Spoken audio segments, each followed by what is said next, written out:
నాతో మాట్లాడుమయ్యా, నన్ను దర్శించుమయ్యా. మన ప్రభువైన రక్షకుడైన యేసుక్రీస్తు పరిశుద్ధ నామములో మీ అందరికీ శుభములు తెలియచేస్తున్నాను. మీరందరూ ప్రభు యొక్క కృపను బట్టి క్షేమంగా ఉన్నారని ఆశిస్తూ ఉన్నాను. ఈరోజు బలపరిచే వాక్యము లూకాసు వార్త 5వ అధ్యాయము 3వ వచనము. ఆయన ఆ దోణిలో సీమోనుదైన ఒక దోణి ఎక్కి దరి నుండి కొంచెం త్రోయమని అతన్ని అడిగి కూర్చుండి దోణిలో నుండి జనసమూహములకు బోధించుచుండెను. సీమోను తన సహోదరుడైన ఆంద్రియా ద్వారా నడిపించబడిన వాడై ప్రభువైన యేసు వద్దకు వచ్చాడు. ప్రభు అతన్ని చూచి కేఫా అని పిలిచాడు. ఆ మాటకు రాయి అని అర్థము.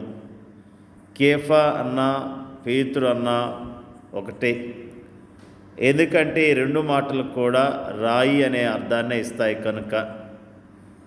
ఆ తరువాత ప్రభువైన యేసు సీమోను ఇంటికి వెళ్ళినట్లుగా లూకాసు వార్తలో మనము జ్ఞాపకం చేసుకుంటున్నాం. సీమోను ప్రభువును ఎరిగినప్పటికీ, ప్రభు తన ఇంట్లోనికి వచ్చినప్పటికీ సీమోను ఇంకనూ సీమోనుగానే ఉన్నాడు. ఎందుకంటే అతడు తన జీవితాన్ని అనుభవపూర్వకముగా ప్రభువునకు ఇంకనూ సమర్పించలేదు. మనలో అనేక మంది విషయంలో కూడా ఇలానే ఉంది కదూ. ప్రత్యేకించి నూతన విశ్వాసుల విషయంలోనూ క్రైస్తవ గృహాలలో జన్మించినప్పటికీ ఇంకనూ ప్రభువుకు తమ జీవితాలను సమర్పించని వారి విషయంలోనూ కూడా ఇలానే ఉంటుంది. అయితే ఒక దినాన ప్రభు సీమోను దోణిను కోరుకున్నాడు. దాన్ని ఉపయోగించి విస్తారమైన జనసమూహానికి బోధించాడు. ఆ తర్వాత ఆయన సీమోనును చూచి, నీవు దోణిను లోతునకు నడిపించి చేపల పట్టుటకు మీ వలలు వేయడని చెప్పాడు. ప్రభు అలా చెప్పడం ఆ సమయంలో సీమోనుకు హాస్యాస్పదముగానే ఉండి ఉంటుంది. ఎందుకంటే అతడు మరియు అతని సహచరులు రాత్రంతా ప్రయత్నించారు, కానీ ఒక చేపను కూడా పట్టలేకపోయారు. అందుకే అతడు ప్రభువును చూస్తూ, ఏలినవాడా, రాత్రి అంతయు మేము ప్రయాసపడితే కానీ మాకేమీ దొరకలేదు అన్నాడు. అయితే ఆ తర్వాత అతడు ఏమనుకున్నాడో ఏమో, అయినను నీ మాట చొప్పున వలలు వేతనని ఆయనతో చెప్పెను. వాస్తవానికి అతడు ప్రభు చెప్పిన వెంటనే ఆ పని చేసి ఉండాలి. కానీ అతడు తనకంతా తెలుసన్నట్లుగా తన ప్రావీణ్యతను గురించి అతిశయిస్తూ తన ప్రయాసం అంతటిని గురించి గొప్పగా చెప్పుకుంటూ అలా చేయటంలో ఏం ప్రయోజనం లేదన్నట్లుగా మాట్లాడాడు. ఆ తర్వాత నువ్వు చెప్పావు కాబట్టి చేస్తున్నాను, కానీ ఏం ప్రయోజనం ఉండదన్నట్టు అపహాస్య ధోరణిలో మాట్లాడుతున్నాడు. అయినను అనే ఈ మాటను మనం జాగ్రత్తగా గమనించాలి.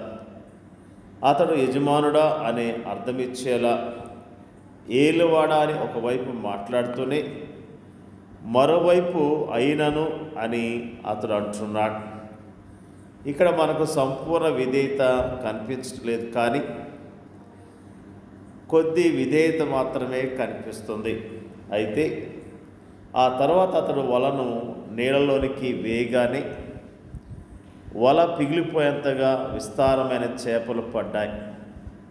ప్రభు మాట శక్తివంతమైన మాట, అది నెరవేర్పులోనికి వచ్చే మాట. ఆయన చేపలు పట్టుటకు మీ వలలు వేయడని చెప్పాడు, కానీ ఖాళీ వలలు పైకొచ్చుటకు వలలు వేయడని అనలేదు. చేపల పట్టుటకు అని ఆయన పలికిన మాట వారు ఊహించినంతగా కార్యరూపంలోనికి వచ్చింది. మన ప్రభు వాగ్దానాలు నెరవేర్చేవాడు. అయితే విశ్వాసంతో ఆయన వాగ్దానము హత్తుకునేందుకు బదులుగా మనము మన అవిశ్వాసంతో వాటిని కుదించి వేస్తూ ఉంటాం. అప్పుడు ఒక అద్భుతమైన విషయం జరిగింది. సీమోను పేతురు అది చూచి యేసు మోకాలు ఎదుట సాగిలపడి, ప్రభువా, నన్ను విడిచిపోము, నేను పాపాత్మునని చెప్పెను.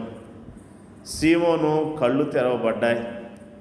యేసును ప్రభువుగాను రక్షకునిగాను పరిశుద్ధునిగాను గుర్తించాడు. తాను పాపినని గుర్తిస్తూ ఆయన పాదాల చెంత రోధించాడు. ఇక్కడ ఏం జరిగింది? ఒక వ్యక్తి తాను పాపిగా గుర్తిస్తూ తాను పాపినని ఒప్పుకుంటూ రక్షకుని పాదాల చెంతకు చేరాడు. ఫలితముగా ఆ పాపిలో రక్షణ కార్యం జరిగింది. జాగ్రత్తగా గమనించండి. ఆ సందర్భములో పరిశుద్ధాత్ముడు సీమోనును పేతురుగా ప్రకటించాడు. సీమోను పేతురు ప్రభుతో, ప్రభువా, నన్ను విడిచిపోము అన్నాడు.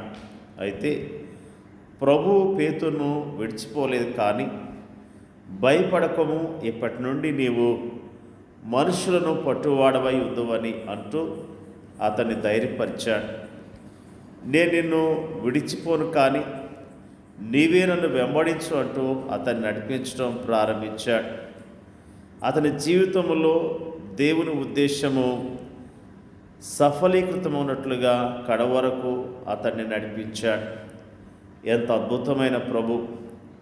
అతడు కానీ మనము కానీ చేయవలసిందల్లా ఆయన వెంబడించటమే.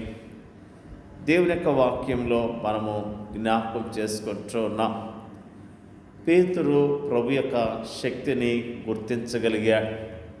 మొట్టమొదటిగా అతడు తన స్వశక్తి మీద ఆధారపడినట్లుగా మాట్లాడాడు. ప్రభు మాటను సరిగా నమ్మలేకపోయాడు. అయినను అనే మాటను వాడినట్లుగా జ్ఞాపకం చేసుకున్నాం. ప్రభు మాట విని మరి వలలు వేసినప్పుడు విస్తారమైన చేపలు పట్టినట్లుగా మనము జ్ఞాపకం చేసుకుంటున్నాం.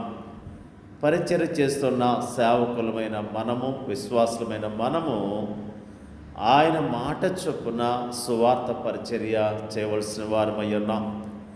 ఆయన చెప్పిన రీతిగా ఆయన పంపించిన చోటుకు వెళ్ళి మనము సువార్తను ప్రకటించవలసిన వారమై ఉన్నాం. ఎప్పుడైతే మనము ఆయన నడిపించినట్లుగా మనము వెళ్ళి సువార్త ప్రకటిస్తామో అక్కడ దేవుడు కార్యాలు జరిగించడానికి సిద్ధముగా ఉన్నాడు. మరి దేవుని యొక్క వాక్యములో ఫిలిప్పు ఆ నపుంసకుని యొద్దకు పరిగెత్తుకుంటూ వెళ్ళాడు. పరిశుద్ధాత్మ దేవుడు అతని యొద్దకు పంపించాడు. అతనితో ఫిలిప్పు మాట్లాడాడు, సువార్తను చెప్పగలిగాడు. ఆ నపుంసకుడైన అధికారి సువార్త విని ప్రభుని అంగీకరించాడు, బాప్తిసం కూడా తీసుకున్నాడు. పరిశుద్ధాత్మ దేవుడు మనం నడిపించినట్లుగా దేవుని చిత్తానుసారంగా పరిచర్య చేస్తూ దేవుని గణపరుద్దాం. దేవుని యొక్క వాక్యాన్ని దీవించుగాక. పరిశుద్ధులైన మా తండ్రి, నీకు వందనాలు, స్తోత్రాలు. పేతురు యొక్క జీవితంలో అద్భుతాన్ని జరిగించినందుకు నీకు స్తోత్రాలు తండ్రి. పేతురు జీవితంలో జరిగించిన కార్యాన్ని బట్టి వందనాలు తెలియజేస్తూ ఉన్నాం. ప్రభువా, నీ యొక్క శక్తిని చూడటానికి, నీ యొక్క గొప్పతనాన్ని తెలుసుకోవటానికి పేతురికి ఇచ్చిన అవకాశాన్ని బట్టి స్తోత్రాలు తెలియజేస్తూ ఉన్నాను. మరి ముఖ్యంగా పేతుర్ని అయ్యా మీరు జ్ఞాపకం చేసుకొని మీరు ఆశీర్వదించారు ప్రభువా. పరిచయలో వాడుకున్న విధానం బట్టి నీకు వందనాలు తెలియజేస్తూ ఉన్నాం. మా దేశాన్ని, మా దేశ ప్రజలను రక్షించండి, కాపాడండి ప్రభువా. మా దేశంలో నీ పరిచర్య చేస్తున్న సేవకులందరికీ కూడా నీ మాట విని నీ మాట చొప్పున పని చేయటానికి, నీ నామములో అనేకమైన ఆత్మలు సంపాదించడానికి మీరే సహాయం చేయండి అయ్యా. ప్రార్థన చేయించున్నాం. ఇచ్చిన ఈ సమయాన్ని బట్టి నీకు వందనాలు తెలియజేస్తున్నాం. వాక్యం వింటున్న ప్రతి సహోదరుని సహోదరిని జ్ఞాపకం చేసుకోమని ప్రార్థన చేయించున్నాం. మా దేశంలో నీ పరిచర్య చేస్తున్న సేవకులను, వారి కుటుంబాలను జ్ఞాపకం చేసుకోండి. నీ ఆత్మ ద్వారా ఒక్కొక్కరు నడిపించని, ఒక్కొక్కరిని బలపరచమని మరి ముఖ్యంగా ప్రార్థన చేయించున్నాం తండ్రి. మరి ముఖ్యంగా అయ్యా నీ నామములో మాకు ఇచ్చిన ఈ సహవాసాన్ని బట్టి, నీ వాక్యాన్ని ధ్యానించడానికి ఇచ్చిన అవకాశాన్ని బట్టి నీకు వందనాలు. నీ నా మహిమార్థమై ఈ లోకంలో నీ కొరకు జీవించడానికి మీరే సహాయం చేయండి.